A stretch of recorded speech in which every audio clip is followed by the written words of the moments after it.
This is Kazakhstan, a country nestled deep in Central Asia, with one of the fastest growing and largest economies in all of Asia, placing in the top 20 in terms of GDP, competing with the likes of Pakistan and Iraq, countries with substantially more people than Kazakhstan, even placing above all other Central Asian countries.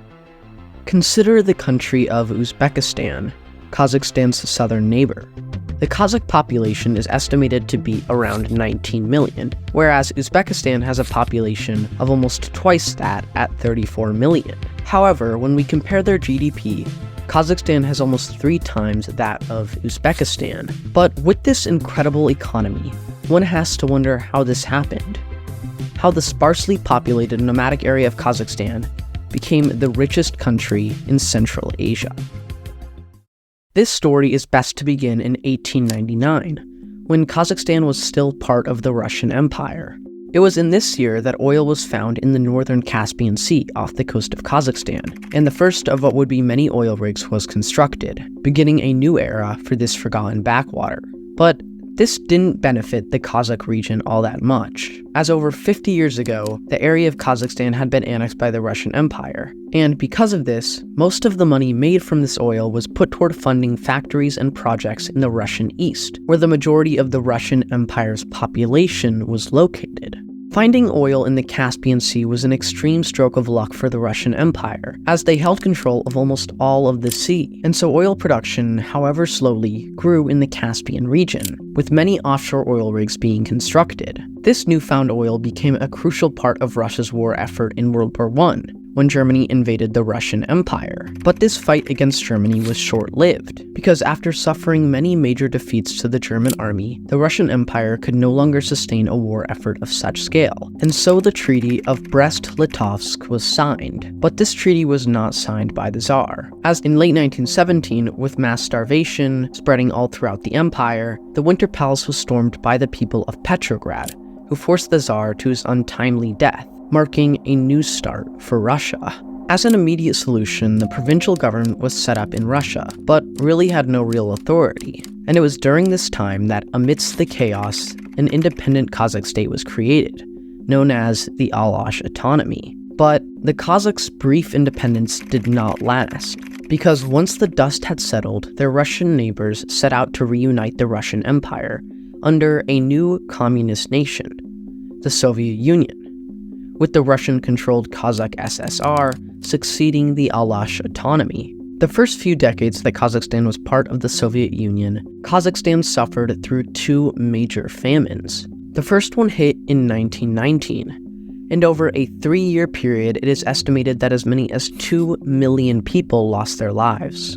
And only 8 years after, a second famine hit that was just as, if not more deadly than the first, with conservative estimates guessing that around 1.5 million Kazakhs died. With one famine after the other and a lack of industrialization, Kazakhstan's economy and people were suffering.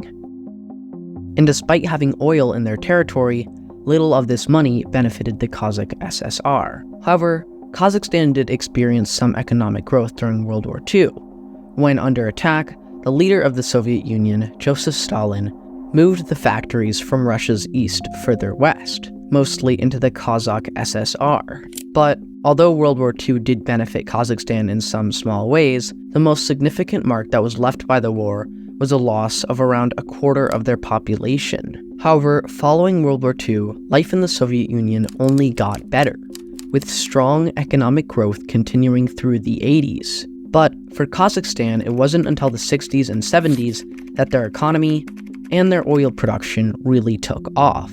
And by 1965, they were producing more than 2 million tons of oil per year. Kazakhstan also experienced a minor agricultural boom during this time, as many Russian farmers moved to Kazakhstan's vast fertile fields, known as virgin farmland, with the agricultural output increasing by an average of around 3% each year during the 60s and 70s. And with economic growth in the oil and agricultural sectors, Kazakhstan was ripe for an economic miracle. But this economic miracle didn't happen while Kazakhstan was a Soviet republic. In 1991, after years of struggle, the Soviet Union collapsed, and with it, the new independent nation of Kazakhstan was born, led by its prime minister, Nursultan Nazarbayev. Under the first decade of his rule, the Kazakh economy was relatively stagnant. However, during this time, oil production was beginning to increase, and rapidly at that, kicking off one of the most unlikely success stories in all of the world. With this increase in oil production, Kazakhstan used the Russian Druzhba pipeline to send the majority of its oil to Europe. However, in 2005 they entered a new oil market, creating a pipeline to send its oil to the Xinjiang region of China. And being a country heavily reliant on oil, this majorly boosted their economy in the 2000s, with their GDP closely correlating to the oil prices during these years. But as all of this was happening, Kazakhstan's long-standing president was beginning to show a dark side, removing many of his competitors from their post and dissolving the Supreme Council, while also cracking down on press and freedom of speech. In an article by The Economist, it explains how on Kazakhstan's Independence Day, the police opened fire on and killed 15 people who were protesting Nazarbayev's government. Regardless, he was not the worst ruler, with many calling him a quote-unquote benevolent dictator, seeing as he generally made smart policy decisions and was crucial in setting up a good school system and rebuilding the economy, giving the people stability and prosperity, arguably the two most important things when running a country, crucially making smart foreign policy decisions and starting a state-owned gas corporation to capitalize on the drilling and selling of oil in Kazakhstan. But our story doesn't end with Nazarbayev, as in 2019, Nazarbayev stepped down at the age of 79 years old. And so, in 2019, an election was held, with the two most important candidates being Kassym-Jomart Tokayev and Armjan Kozanov. While many hoped for this election to be the start of a new, truly democratic era for Kazakhstan, this election was most certainly not free and fair, with Tokayev, who had been president under Nazarbayev, coming out on top. And with Tokayev taking his place as Prime Minister of Kazakhstan, this is when our story comes to an end. The story of how Kazakhstan, a poor nomadic Central Asian backwater, became the richest country in its area, made even more impressive when it is realized that this has trickled down into the people, who have a higher wage than all of its neighbors. And although not the craziest success story, Kazakhstan's journey is still nonetheless remarkable. Still, with many questions emerging about their new leader and how long they will be able to rely on oil for their economy, it's certainly clear that this is not the end of Kazakhstan's story. If you enjoyed this video, consider liking and subscribing, as these animated explainers take a lot of time and effort. Also, check out some of my other content, and comment down below what you want to see next.